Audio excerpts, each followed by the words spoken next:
what is actually going on? Like what actually caused all this commotion with real estate agents talking about this settlement? Like just from a basic understanding, say real estate agent just got licensed today and they hmm really don't understand what's going on with all this, NAR settlement. What's like a give them like a brief overview of what happened. I believe it was a Friday or two ago.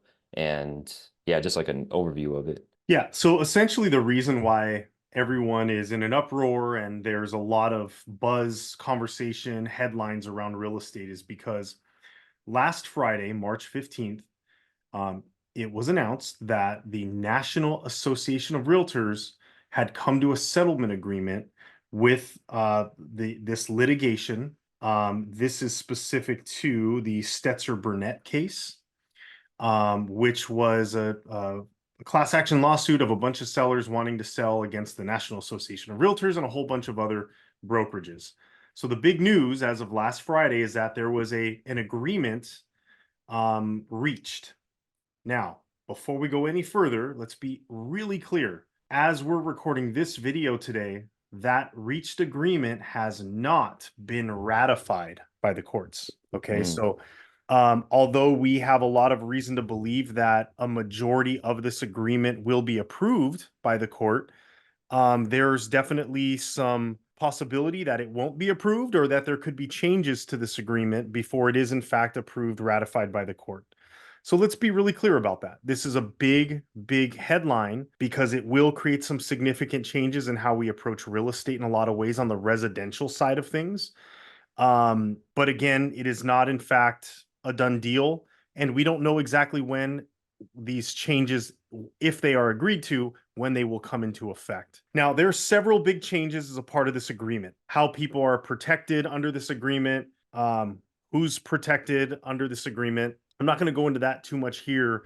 But what I will say is that two of the really big pieces that are affecting the real estate industry because they so specifically affect buyers and sellers are the ones that I'm going to focus on. And the first one is this. In this agreement, it essentially states that no longer can buyer agent compensation be put into the MLS as an offering.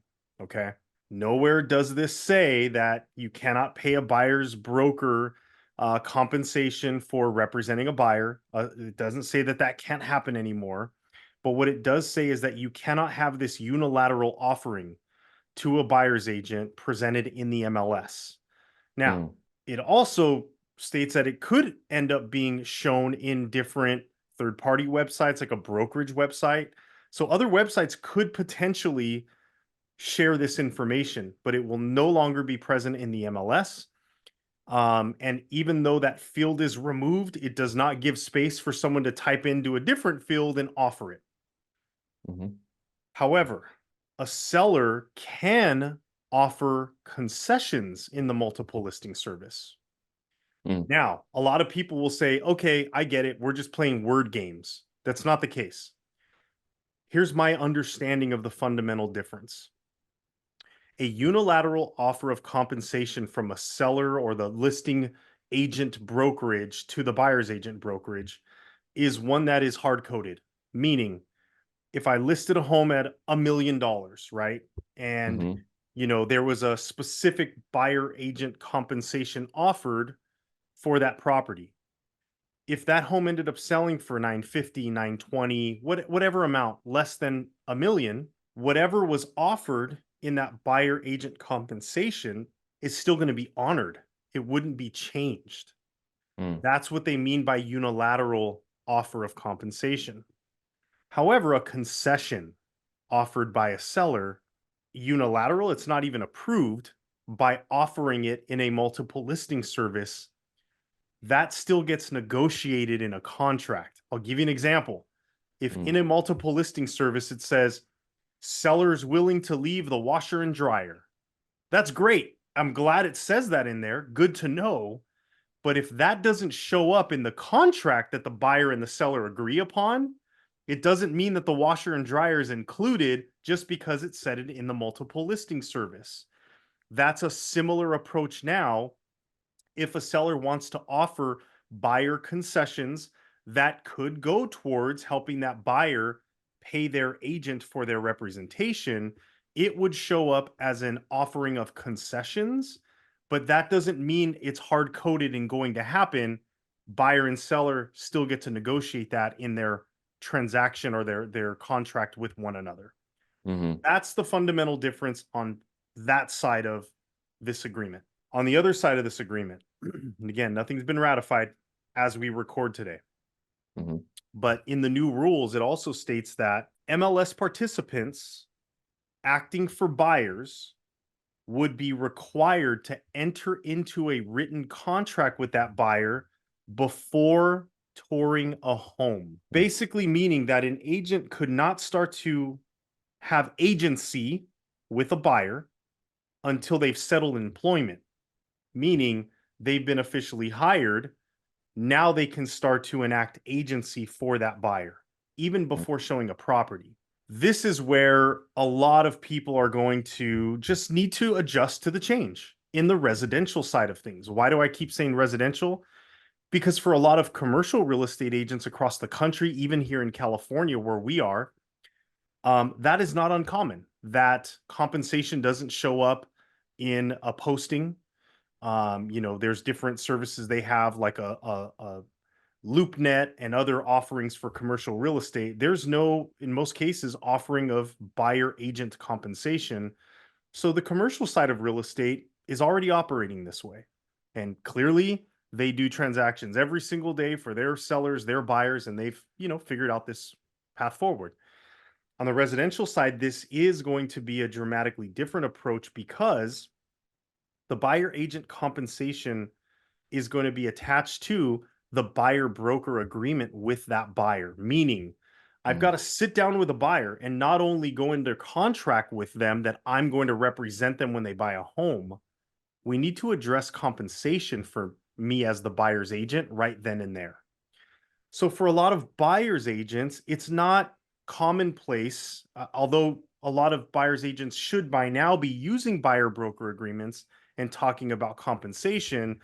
It's not as commonplace as it is, obviously, for a listing agent to go and talk to a seller and say, seller, hiring me to represent you on the sale of your home means that I'm going to do, A through Z as far as marketing, how I support you, the different tactics that I deploy to make sure that you get, the most net for your home, all the things that we do to show up and offer to a seller. And then we essentially say, because of the value that I'm providing you in this service, the compensation that I seek is whatever it is. And then seller and agent get to negotiate and Mm-hmm. ultimately come to an agreement or not as to whether or not they're going to hire that agent for that compensation. Well, essentially, the same thing is going to need to start happening on the buy side before you go show a buyer a home. Mm-hmm. Okay, so this is where I think a lot of agents will need to really level up in terms of understanding the value that they bring to a buyer because it's not opening doors. Real estate professionals out there do far more than just opening up a door or looking on the internet for a property. And buyers don't need that. They could do Mm-hmm. that on their own. They could look up properties on all the different websites. And Mm-hmm. it wasn't just about opening a door. There's so many more things that a real estate professional does to properly represent their buyer. But those same real estate professionals now need to better understand that process of value that they offer and give Mm-hmm. and be able to communicate it to a buyer in a way in which they could say, and for those services, this is the compensation I seek. And then the buyer and the agent, get to negotiate that, put it on a contract. So Mm-hmm. those are two of the real fundamental differences in this agreement should it remain unchanged. There is more to it in that. There's a lot of other nuance behind it. For example, on the buyer broker agreement at this point, if a, a buyer and an agent agree to a certain amount of compensation for that agent, a seller's willing to offer concessions of more than that amount, well, that agent's tied to the agreement they have with their buyer. So you're not going to automatically just get more. It's what you agreed with your client. Mm-hmm. And if a buyer agrees to pay their agent and there is no seller concession, there is no offering of compensation from the listing broker, then it identifies that the buyer would be responsible to compensate their agent per the contract that they signed. So there's a lot of nuance behind it, but ultimately those are the two fundamental changes that has a lot of people looking at, real estate maybe being flipped on its ear, and it's a new world. The good Hmm. news is that if we sit with this and really understand, there's a lot of benefit to this, not only for the consumer, also for the agent. For a lot of agents out there have represented buyers, when we get with our clients and understand what they're looking for in a property, we look it up in the MLS, they let us know some properties they found online.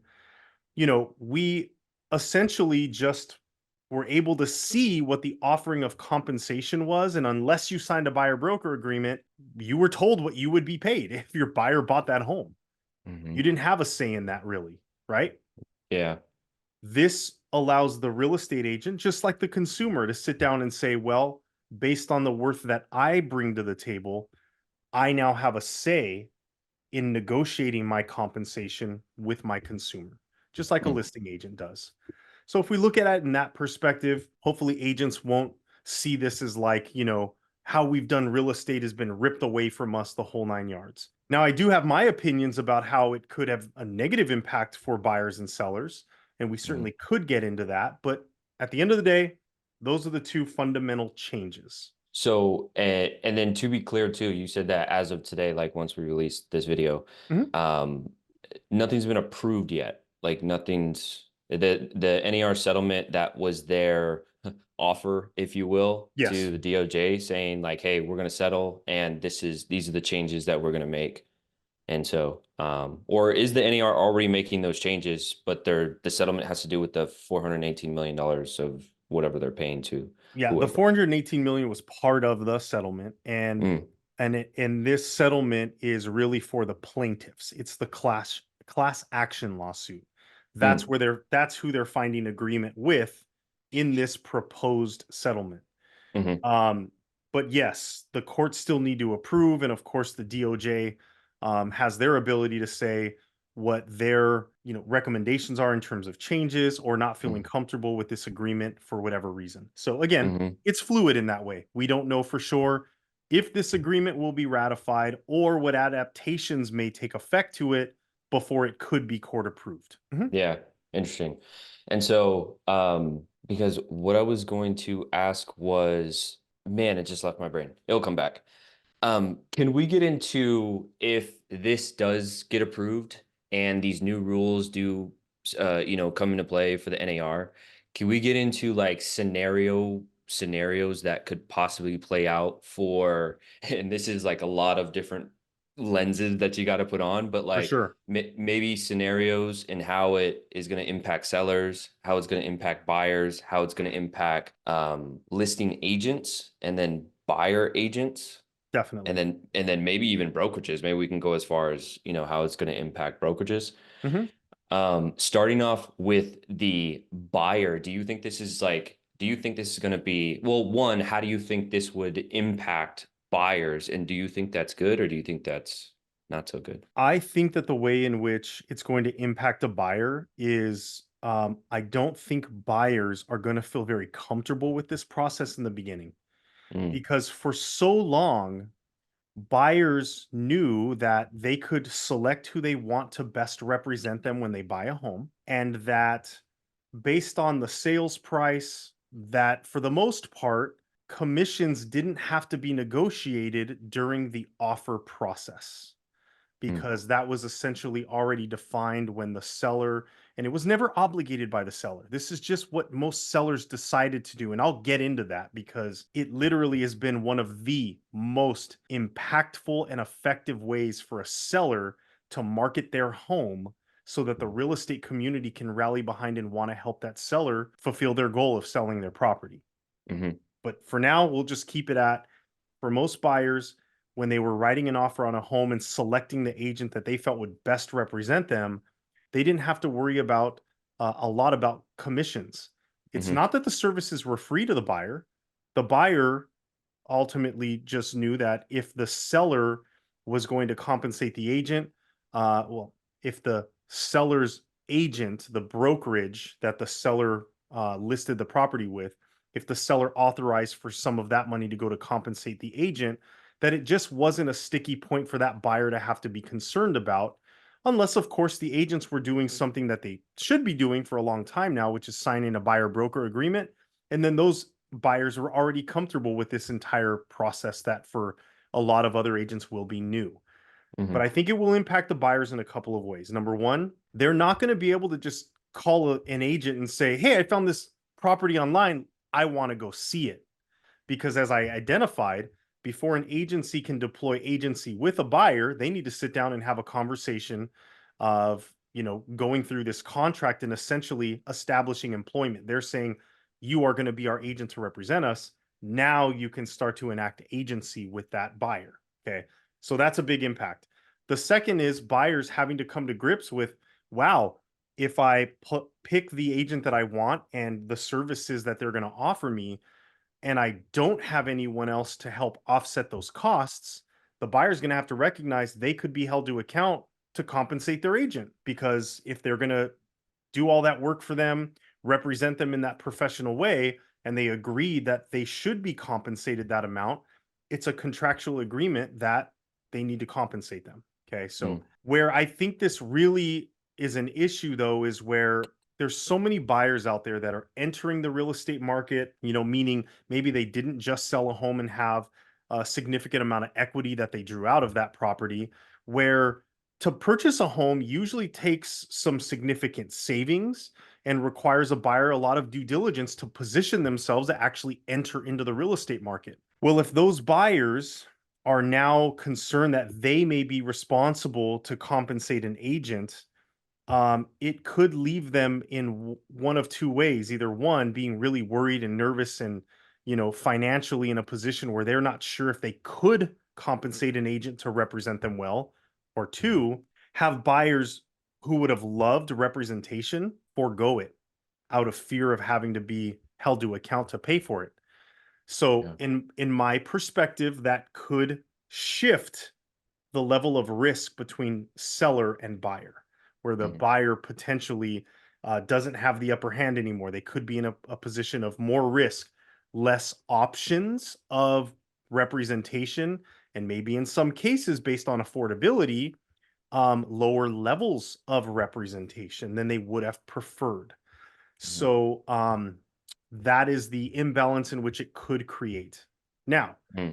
if a buyer is working with a really professional agent who understand these nuances, then they could deploy a really specific plan to offset some of those concerns and know how to approach a negotiation where they can essentially find a path forward with a seller where maybe those costs for their representative, their representing agent, could be offset. So it doesn't mean that the buyer's going to have to come out of pocket. It could, and that's the scary part for a buyer. But even more, the reason why a buyer needs the most professional buyer's representative as a real estate professional that they can find.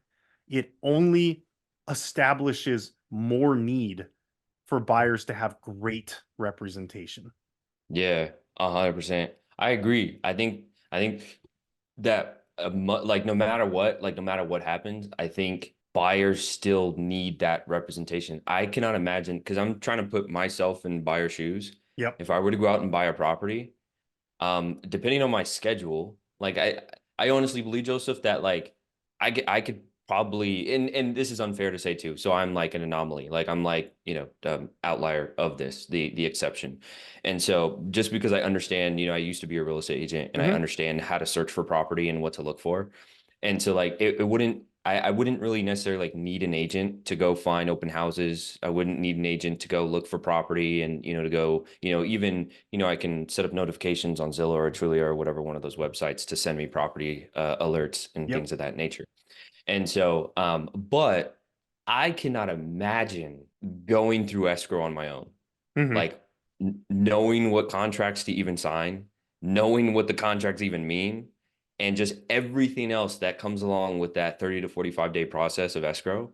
I would be so lost, and it would probably end up for me, knowing myself, I would end up in either not getting that home because I couldn't get to an agreement on whatever in escrow, Hmm. or I would end up in a lawsuit because I would try to do something that was outside the contract, and I'm like, no, this is how I want it, this is whatever, and we'd end up getting into a either I believe it's called mediation or arbitration. Sure. Or And just so litigation in general. Yeah. yeah. Mhm. Yeah. And so like that's where I know for sure I'm like, man, there's still a need for the buyer's agent. It's just about now, what value are they going to provide and how well a buyer's agent can actually Articulate. yeah, articulate that value Mhm. to the buyers. And so Cameron, I you, would say even but more so now, like the level of need for that excellent representation on the buy side, it was just elevated by all of hmm this. hmm And I want people to recognize what you just said could be true for you trying to go it alone, is coming from someone who has been licensed before, who has hmm operated in the real estate space. hmm So imagine on average right now, people buy and sell real estate or they transact in real estate on average. This doesn't include like a bunch of investors, house flippers, you name it, but on average, at once every 7 to 9 years. That's how infrequent it is. So, do we really think that a buyer is going to have not only the wherewithal, but really the interest of trying to learn the entire process hmm of buying and selling what is ultimately usually the biggest price ticket purchase of their entire life? yep. And then, of course, this also means on the sell side that sellers will have to better understand strategy and marketing because remember, one of the most powerful and effective marketing strategies that sellers have been leveraging for decades has been allowing their listing broker to take part of that compensation offered to the listing broker and offer it to an agent representing a buyer.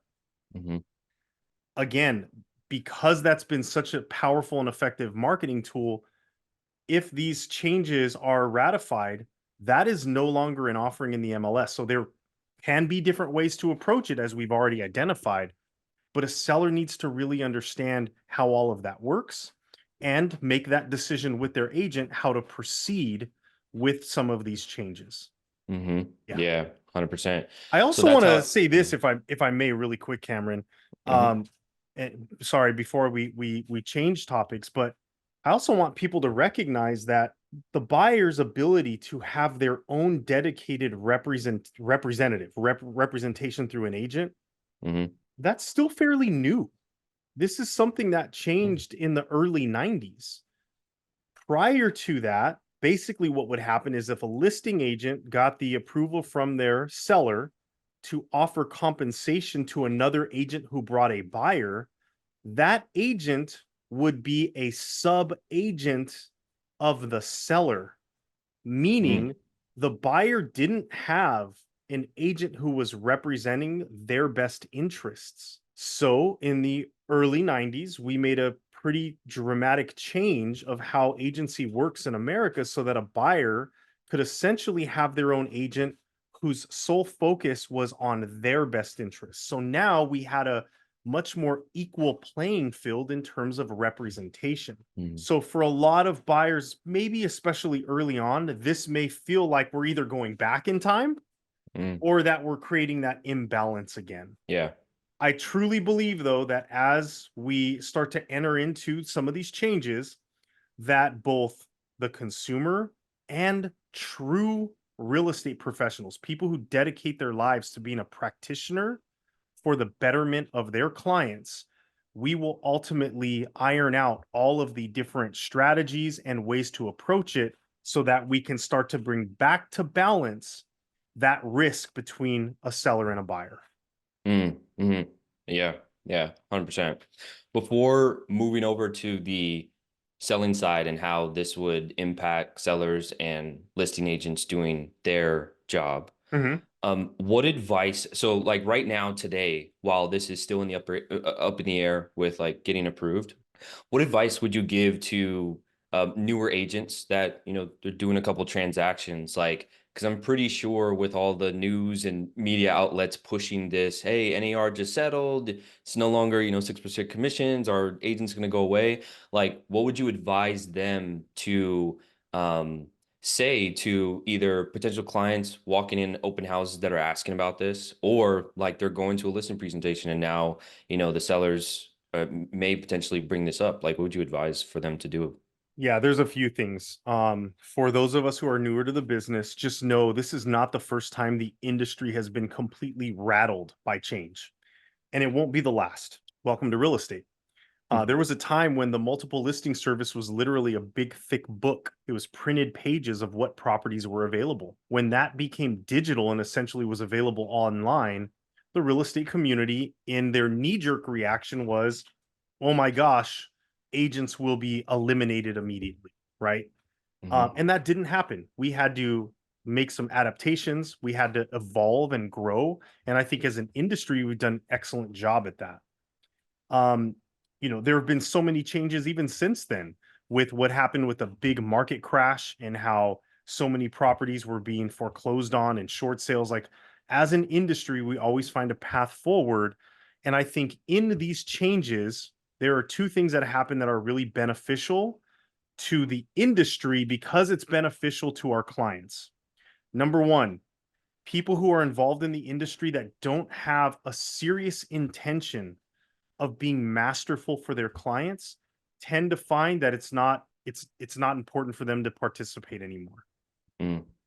I don't I don't ever want anyone's demise or exit from the industry, but if they're not willing to evolve and learn how to provide more value to their clients, I guess I'm at peace if they don't want to continue participating. But the other thing that it did is it really caused the agents who stuck around and were dedicated to mastering this profession to really level up and think outside of the box in ways to add even more value to their consumers. And so I think that these shifts and change, although uncomfortable, let's be honest, whenever there's, something brand new, it's going to feel uncomfortable and it's easier to just do things the way that you did. But in those moments of discomfort, I think that our industry continues to excel in learning how to level up. So Mm.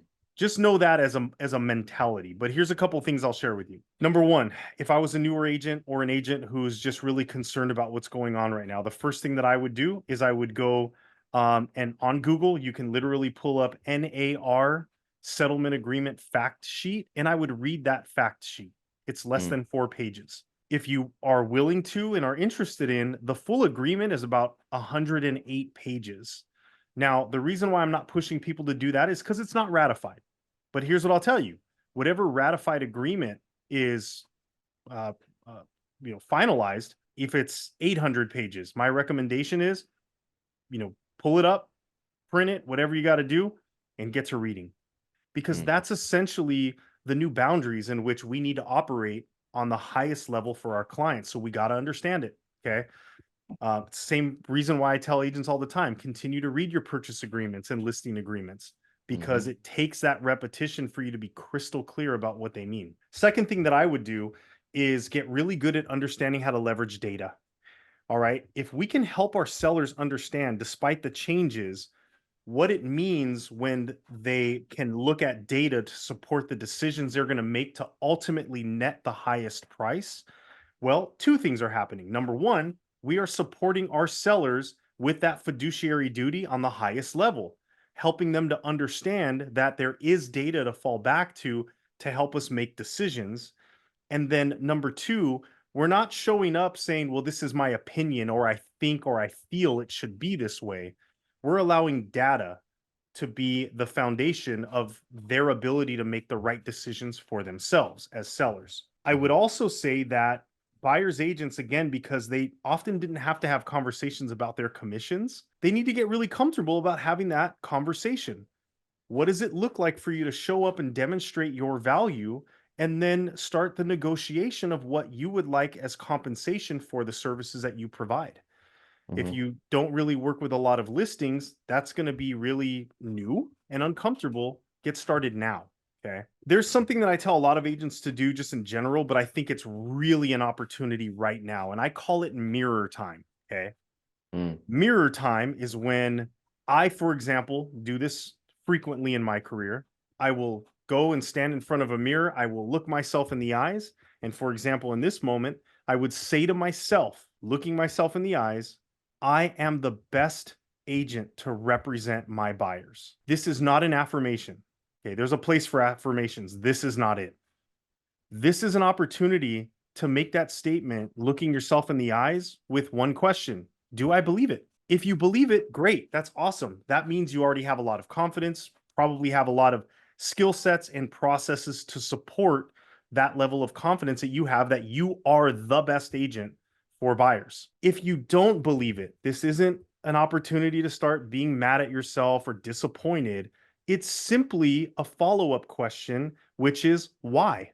Why don't I believe that?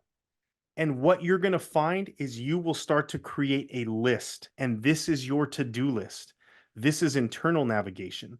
What changes can I make that I know are holes in my game so that I can be that best agent for my buyers?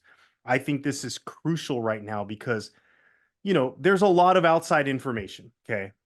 But the one thing that I think people forego too often and is a flaw is they don't look inside for the answers that they already have. Internal navigation is key. Next thing I would do is really start to boost your skills and implement the changes that you want to make to your business right now. This thing could be in effect as early as mid July. It could be 2 more years from now. We don't know. Mhm. Okay. But why not start now? So that way you have the ability to start working on not only the development of those skills, but the tweaks that you want to make along the way so you can perfect it. By the time the change is here and you have to start operating differently, you right now have the opportunity to show up that day, whenever it is, as a master of the new way. Okay. Mhm. Mhm. Next thing I would say, item number 6, review your business plan. I hope that you took the time in 2023 or maybe early 2024 to create a really solid blueprint for your success in 2024, which is your business plan. Go and review it with some of the potential changes. Are there tweaks that you want to make to it? If so, make it. If not, then you can be rest assured that your blueprint's still going to be relevant and lead you to the path that you want despite the coming changes. And then finally, and this is different, recommit to your business plan. If you've made the changes, or even if there's no changes to be made, this is where we really need to recommit to the plan, recommit to the consistency on a daily basis. And starting now, let's really start focusing on building that business with daily activities that line up to us accomplishing our goals. What I don't Mhm. want to see happen, Cameron, for any agent, new, old, been in the business 1 day or 50 years, doesn't matter. I don't want this chaos.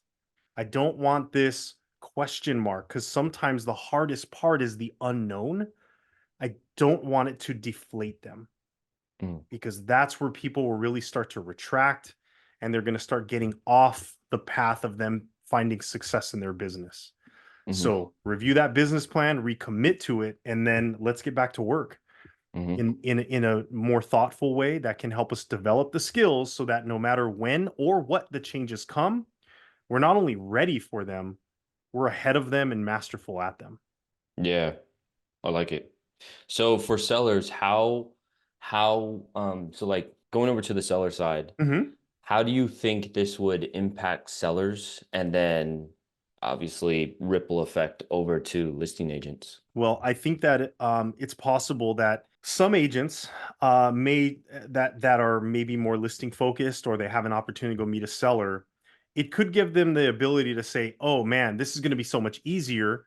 Buyers and sellers have always been discussed about, not only the compensation to the listing broker, but then taking some of that compensation and offering to the other agent that represents the buyer. And if I could just negate that, I can ask for significantly less and just rock and roll on getting listings signed. My concern for sellers is if that they don't understand the data that we talked about Mhm. and the different approaches to leverage when it comes to all strategies to market their home, they could find themselves in a position where it feels really easy and good because they're, you know, seeing a bigger net bottom line on a net sheet, but not realizing how that could actually lead to potentially lower sale prices. And ultimately, when they end up finding agreement with a buyer, where they're actually going to be making less. So I do think that that's how it could impact the seller.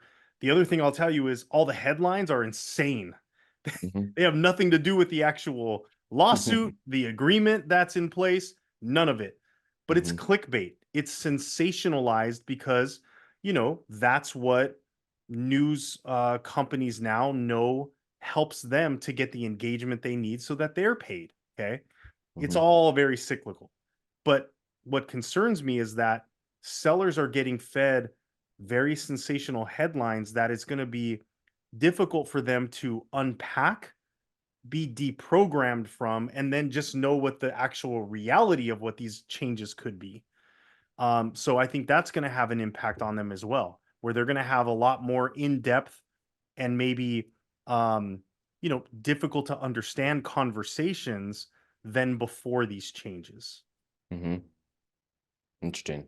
Yep. And so, yeah, so interesting.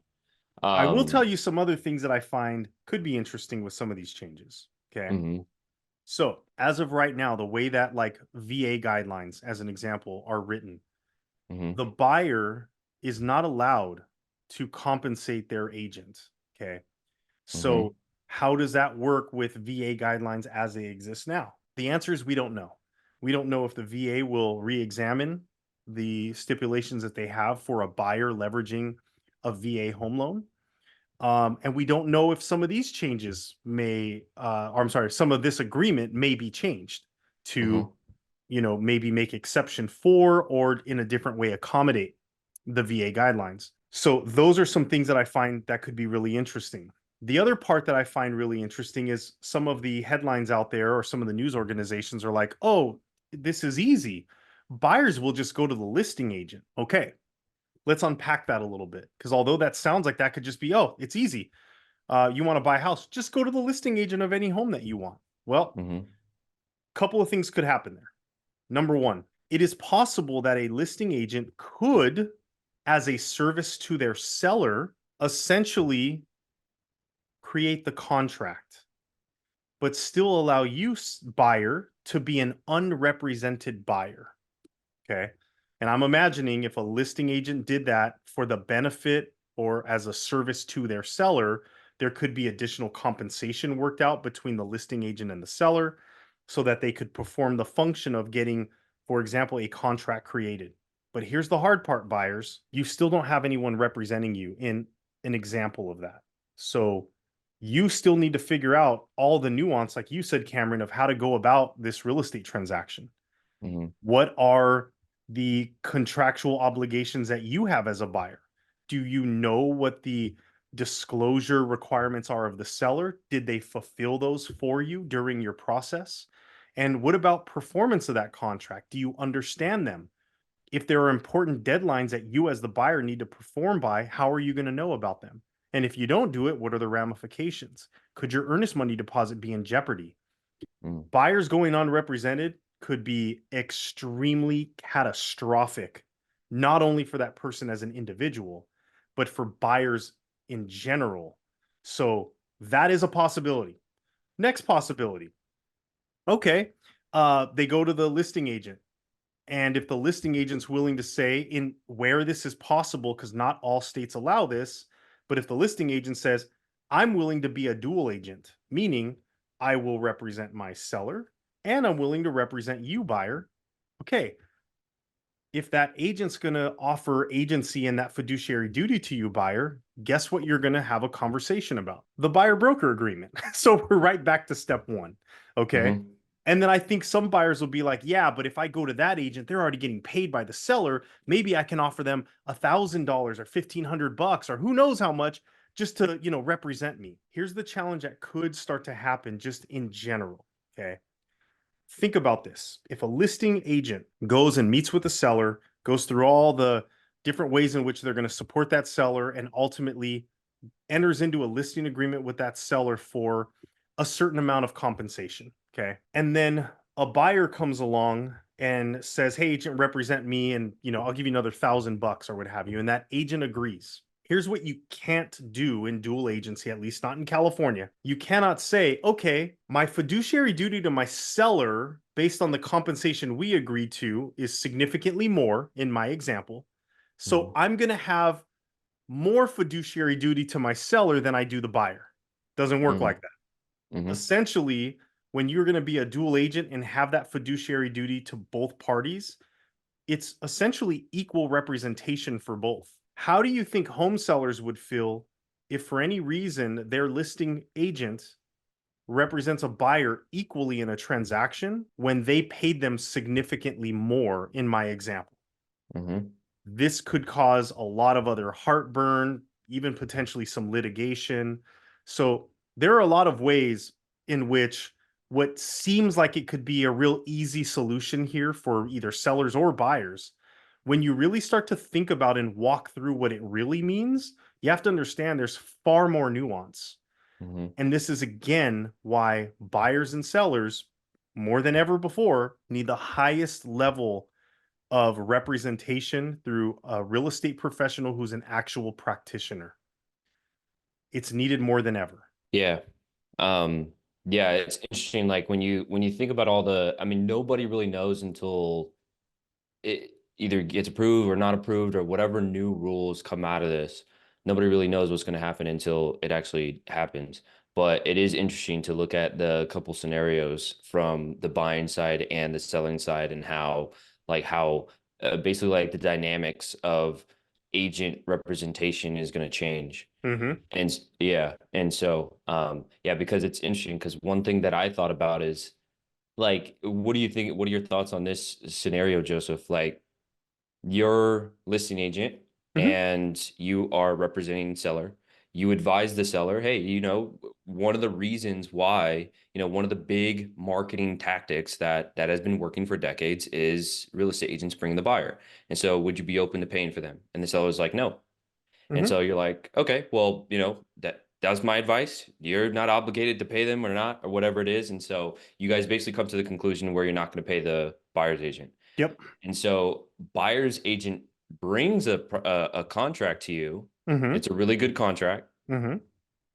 My question is, if your seller is like, love it, but I'm not paying the buyer's agent. They're not Mhm. representing me and they don't see the value in paying that buyer's agent for bringing that buyer. Like, first of all, like, what's that buyer's agent alternative? Like, what do they do there? I have a buyer, they want this home, but the seller doesn't want to pay me. Like, what's the alternative for the buyer's Buyer's agent? agent. There is no Yeah. alternative for the buyer's agent. What this has ultimately done, this new approach, is it goes back to the buyer. Okay, buyer, Mm, here's the deal.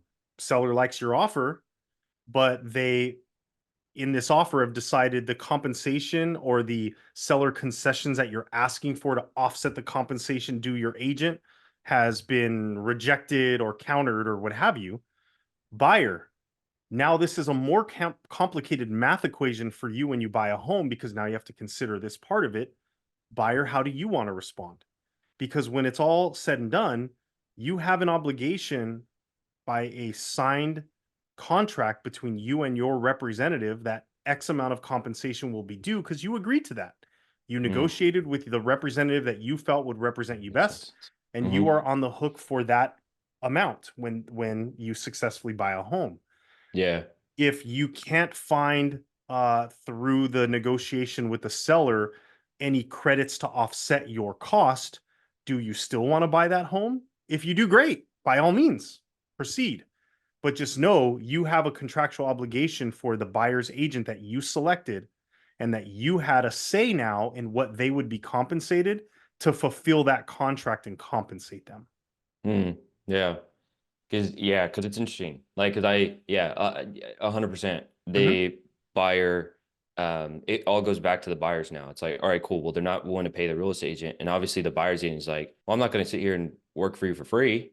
And so, and so now the buyer's like, okay, like But I really Cameron, you want. just nailed it. Here's one of the changes that a lot of agents maybe aren't understanding is that Mhm. they don't have to worry about working for free anymore.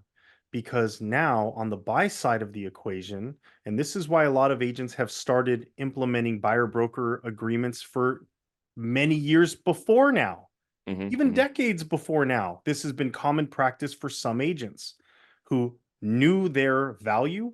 They had that ability of professionalism and the way to communicate it where they could get their buyer to agree to a buyer's broker agreement.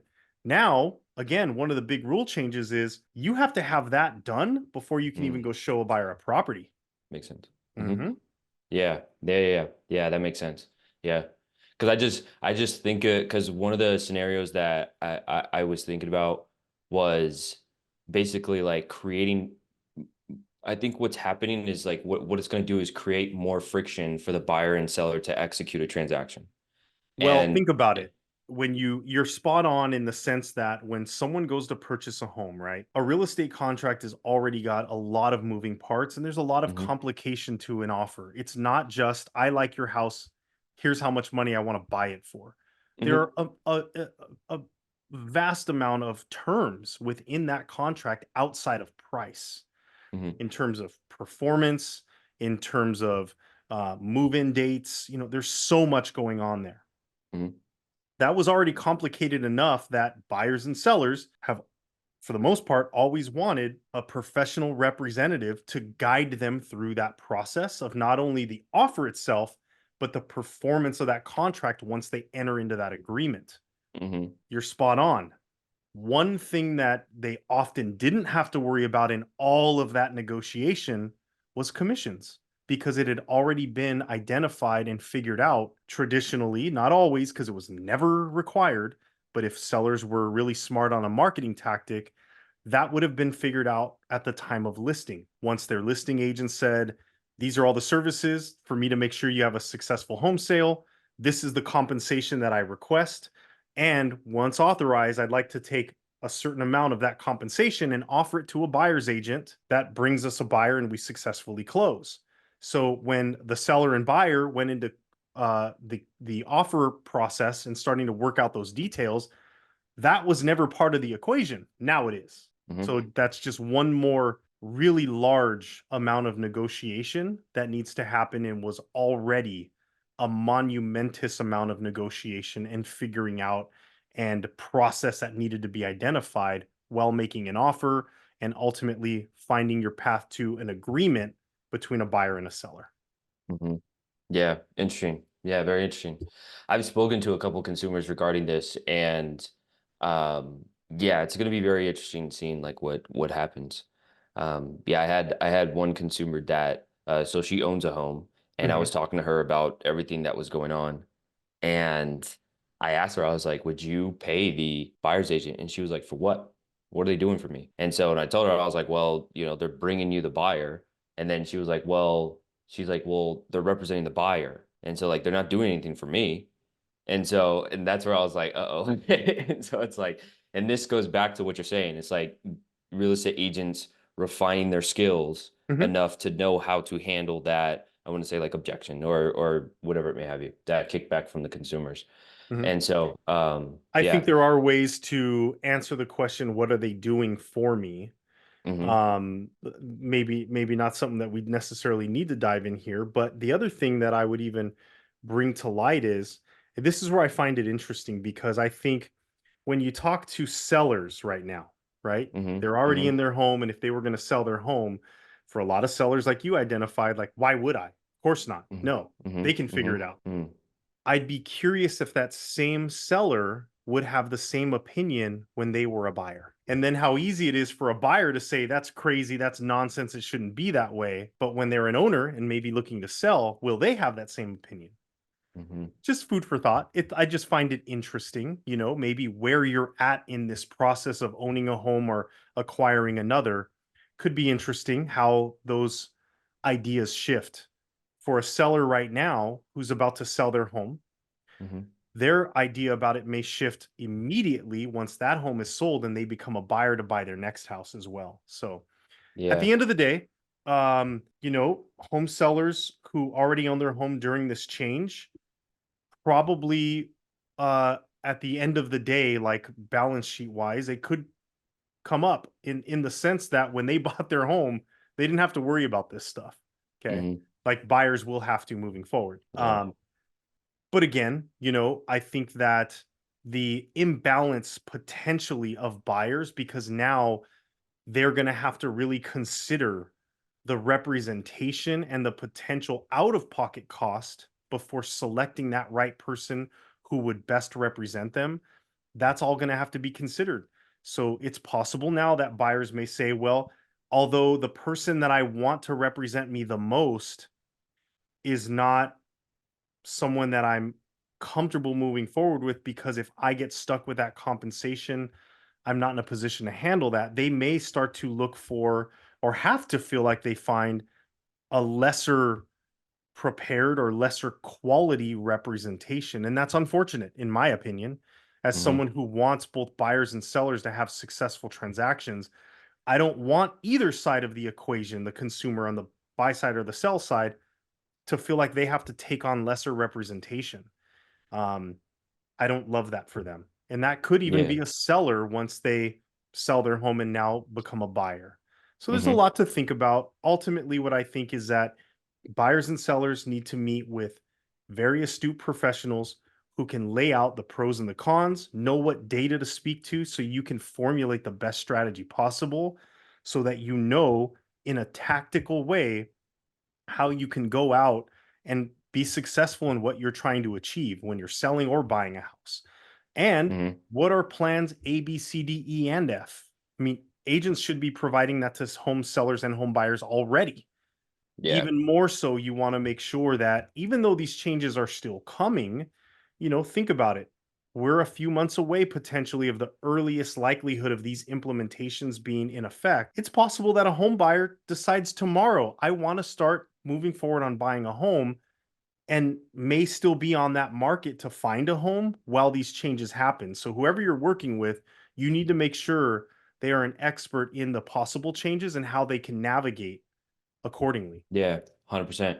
Yeah. I'm pretty, I'm a very optimistic guy. And so I think that this is going to be um, uh, I think the impact of it's going to be positive because I think that all of the great coaches, real estate companies, big teams, just very smart individuals, even prop tech.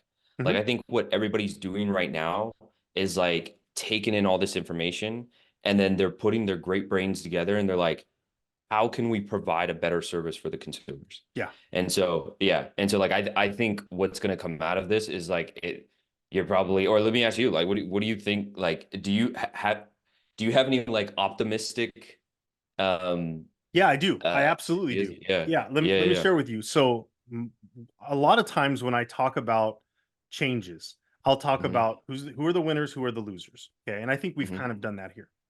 Hmm. An interesting one that I landed on is a lot of agents will be losers here. Hmm. However, our industry is going to win.